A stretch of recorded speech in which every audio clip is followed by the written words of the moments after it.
Hello everyone. Today we are going to discuss a very important topic from the French Revolution, and the topic is political symbols used by the revolutionaries in the French Revolution of 1789. Why revolutionaries used political symbols? Have you noticed, कभी आप लोगों ने ध्यान दिया है कि जब हम लोगों की कंट्री में इलेक्शंस होते हैं, चाहे वो विधानसभा के इलेक्शंस हो या वो लोकसभा के इलेक्शंस हो या फिर वो लोकल सेल्फ गवर्नमेंट के लिए पंचायती राज के इलेक्शंस हो या म्यूनिसिपैलिटी इलेक्शंस हो, कभी आप लोगों ने गौर किया है कि ये जो इलेक्शंस होते हैं, इन इलेक्शंस में अलग अलग पॉलिटिकल पार्टीज के लिए इलेक्शन सिंबल्स होते हैं। उसी तरह से अलग अलग इंडिविजुअल यानी इंडिपेंडेंट कैंडिडेट्स के लिए भी इलेक्शन सिंबल्स होते हैं। तो ये पॉलिटिकल सिंबल्स क्यों होते हैं भाई? पार्टी के नाम लिखे रहते हैं, ईवीएम में भी रहता है पार्टियों के नाम, कैंडिडेट्स जो इंडिपेंडेंट कैंडिडेट्स हैं उनके भी नाम होते हैं। तो फिर ये सिंबल्स की क्या जरूरत पड़ गई? अगर हम गौर से सोचें तो सिंबल्स की जरूरत बहुत है। हम लोगों के कंट्री में या किसी भी कंट्री में, वर्ल्ड में बहुत कम ऐसे कंट्रीज हैं जहां लिटरेसी रेट 100% है। आज के डेट में हम तो बात कर रहे हैं भाई 1789 की, और वो भी फ्रांस की। 1789 में जब फ्रांस में ऑटोक्रेटिक रूल था, किसका रूल था? Louis 16, Bourbon dynasty. तो उस समय फ्रांस में लिटरेसी रेट बहुत कम था।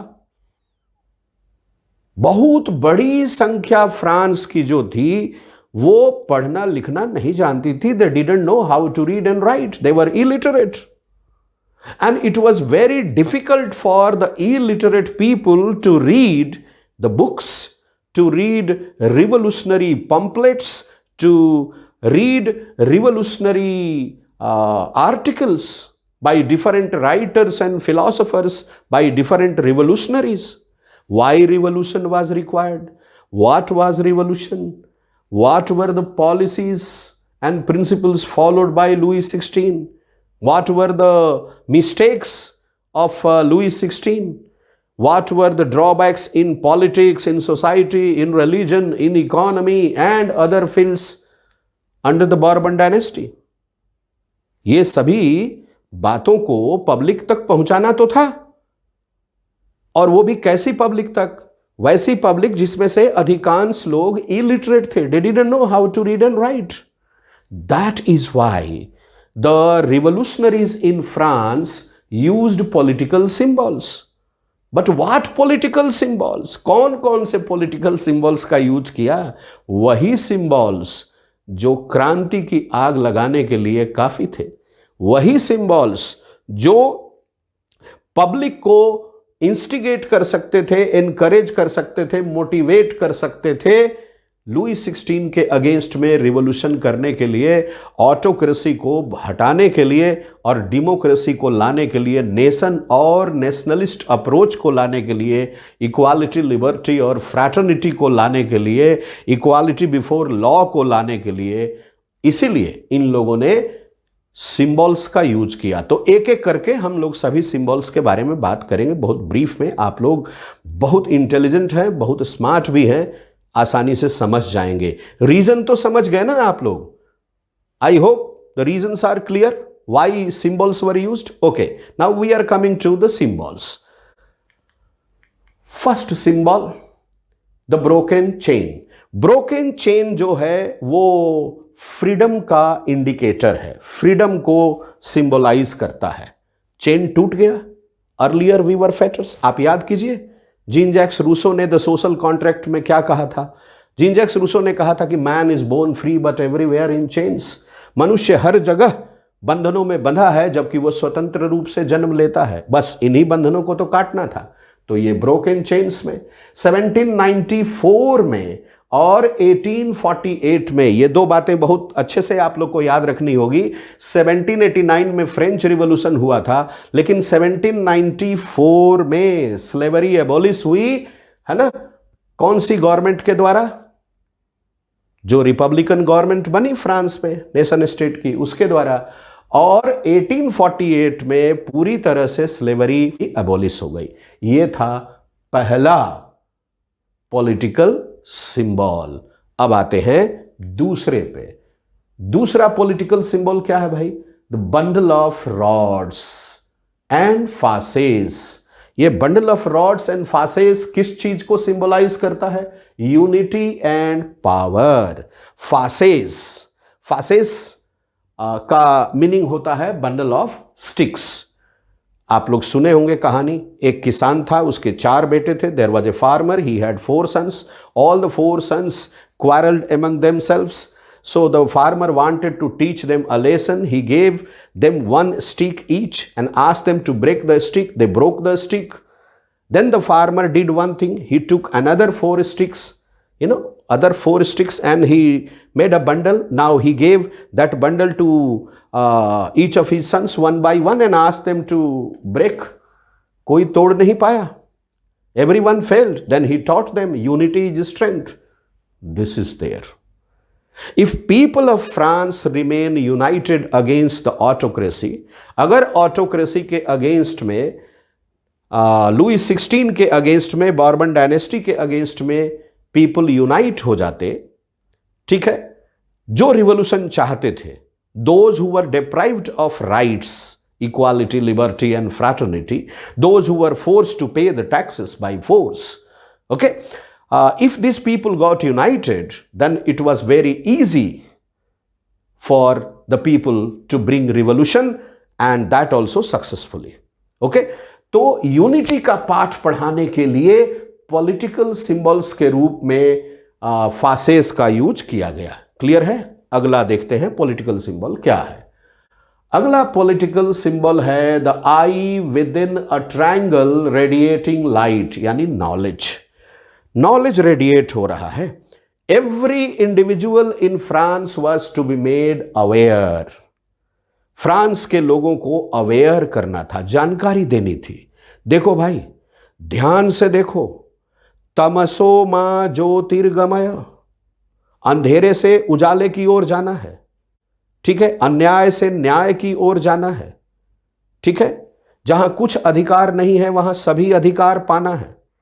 तो इन बातों के लिए सोर्स ऑफ नॉलेज के रूप में एक आंख का, आई का सिंबल लिया गया कि देखिए इसी में सब कुछ है।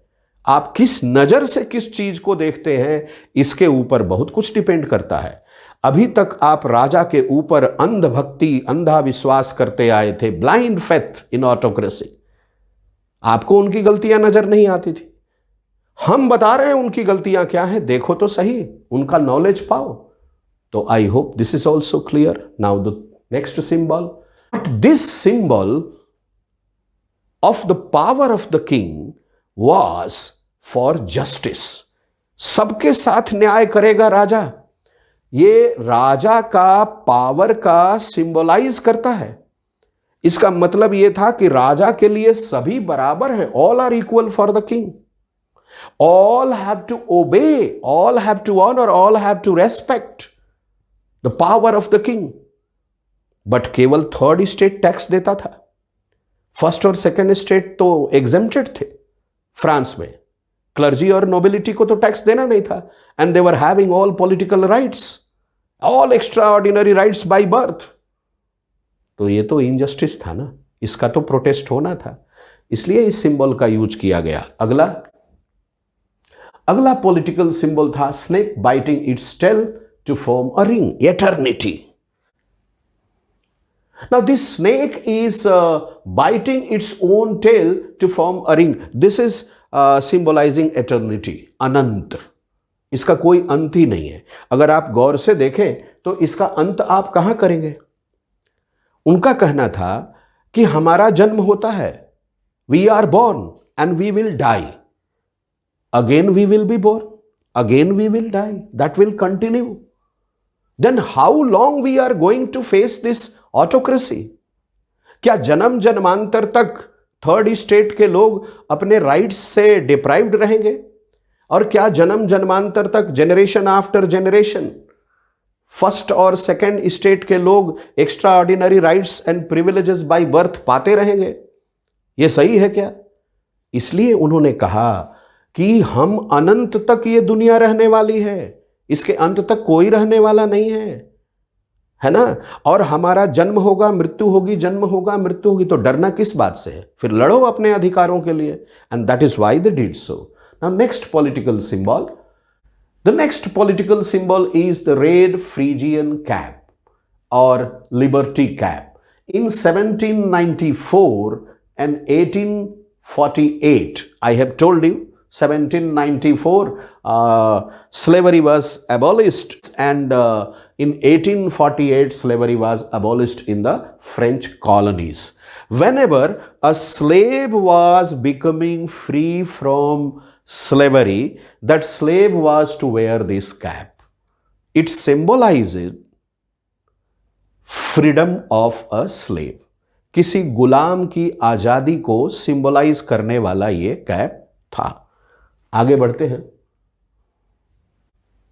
Next symbol is the winged woman, and this symbol is the personification of law.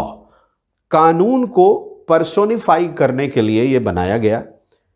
Law की एक गॉडेस है और वो सबके साथ जस्टिस करती है. In the eyes of the goddess of justice, goddess of law, everybody is equal. हर कोई बराबर है, ये इनका मानना था. पर्सन के रूप में लॉ को आइडेंटिफाई करना, डिस्क्राइब करना, ये इसका मकसद था. ये किसी के साथ इनजस्टिस नहीं करेंगे, सबके साथ जस्टिस करेंगे. Next political symbol was the law tablet. Equality before law, कानून के सामने सभी लोग बराबर हैं. Law tablet means what? It is a tablet consisting law, and in front of law everybody was equal. Everybody should be equal. हर कोई बराबर होना चाहिए, ऐसा इनका मानना था.